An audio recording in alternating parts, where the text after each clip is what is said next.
ambush. Chapter 12. The Chest Opened. Left alone in the turret room, Edgar Caswall carefully locked the door and hung a handkerchief over the keyhole. Next he inspected the windows, and saw that they were not overlooked from any angle of the main building. Then he carefully examined the trunk. Going over it with a magnifying glass, he found it intact. The steel bands were flawless. The whole trunk was compact. After sitting opposite to it for some time, and the shades of evening began to melt into darkness, he gave up the task and went to his bedroom, after locking the door of the turret room behind him and taking away the key. He woke in the morning at daylight, and resumed his patient but unavailing study of the metal trunk. This he continued during the whole day, with the same result: humiliating disappointment, which overwrought his nerves and made his head ache. The result of the long strain was seen later in the afternoon, when he sat locked within the turret room before the still baffling trunk, distrait, listless, and yet agitated, sunk in a settled gloom. As the dusk was falling, he told the steward to send him 2 men, strong ones. These he ordered to take the trunk to his bedroom. In that room he then sat on into the night, without pausing even to take any food. His mind was in a whirl, a fever of excitement. The result was that when, late in the night, he locked himself in his room, his brain was full of odd fancies. He was on the high road to mental disturbance. He lay down on his bed in the dark, still brooding over the mystery of the closed trunk. Gradually he yielded to the influences of silence and darkness. After laying there quietly for some time, his mind became active again. But this time there were round him no disturbing influences. His brain was active and able to work freely and to deal with memory. 1,000 forgotten, or only half-known incidents, fragments of conversations or theories, long ago guessed at and long forgotten, crowded in his mind. He seemed to hear again round him the legions of whirring wings to which he had been so lately accustomed. Even to himself he knew that that was an effort of imagination founded on imperfect memory. But he was content that imagination should work, for out of it might come some solution of the mystery which surrounded him. And in this frame of mind, sleep made another and more successful essay. This time he enjoyed peaceful slumber, restful alike to his wearied body and his overwrought brain. In his sleep he arose, and, as if in obedience to some influence beyond the greater than himself, lifted the great trunk and set it on a strong table at one end of the room, from which he had previously removed a quantity of books. To do this he had to use an amount of strength which was, he knew, far beyond him in his normal state. As it was, it seemed easy enough. Everything yielded before his touch.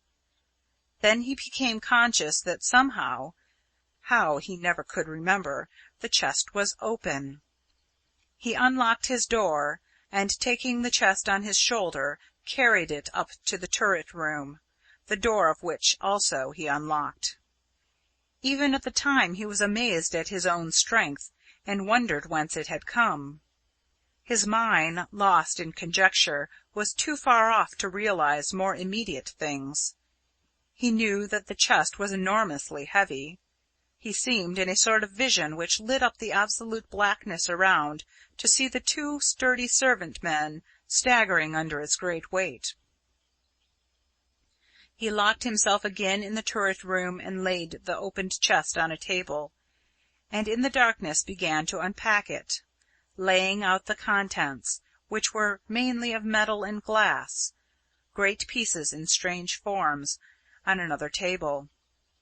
He was conscious of being still asleep, and of acting rather in obedience to some unseen and unknown command than in accordance with any reasonable plan, to be followed by results which he understood. This phase completed, he proceeded to arrange in order the component parts of some large instruments, formed mostly of glass. His fingers seemed to have acquired a new and exquisite subtlety and even a volition of their own. Then weariness of brain came upon him, his head sunk down on his breast, and little by little everything became wrapped in gloom. He awoke in the early morning in his bedroom, and looked around him, now clear-headed in amazement. In its usual place on the strong table stood the great steel-hooped chest, without lock or key. But it was now locked. He arose quietly and stole to the turret room. There everything was as it had been on the previous evening. He looked out of the window, where high in air flew as usual the giant kite. He unlocked the wicket gate of the turret stair and went out on the roof. Close to him was the great coil of cord on its reel. It was humming in the morning breeze, and when he touched the string it sent a quick thrill through his hand and arm.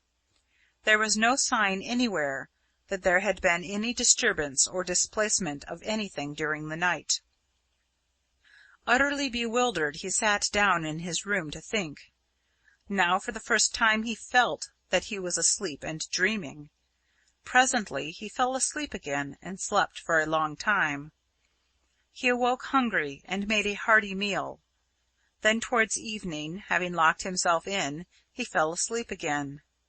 When he woke he was in darkness, and was quite at sea as to his whereabouts. He began feeling about the dark room, and was recalled to the consequences of his position by the breaking of a large piece of glass. Having obtained a light, he discovered this to be a glass wheel, part of an elaborate piece of mechanism, which he must in his sleep have taken from the chest, which was now opened. He had once again opened it while asleep, but he had no recollection of the circumstances. Caswell came to the conclusion that there had been some sort of dual action of his mind, which might lead to some catastrophe or some discovery of his secret plans, so he resolved to forego for a while the pleasure of making discoveries regarding the chest. To this end he applied himself to quite another matter, an investigation of the other treasures and rare objects in his collections. He went amongst them in simple, idle curiosity, his main object being to discover some strange item which he might use for experiment with the kite. He had already resolved to try some runners other than those made of paper. He had a vague idea that with such a force as the great kite straining at its leash, this might be used to lift to the altitude of the kite itself heavier articles. His first experiment with articles of little but increasing weight was eminently successful. So he added by degrees more and more weight, until he found out that the lifting power of the kite was considerable. He then determined to take a step further, and send to the kite some of the articles which lay in the steel-hooped chest.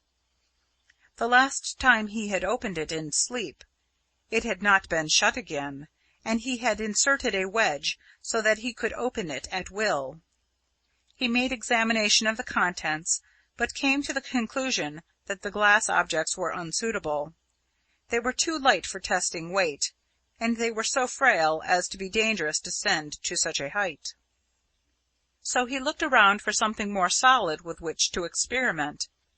His eye caught sight of an object which at once attracted him. This was a small copy of one of the ancient Egyptian gods, that of Bes, who represented the destructive power of nature. It was so bizarre and mysterious as to commend itself to his mad humour.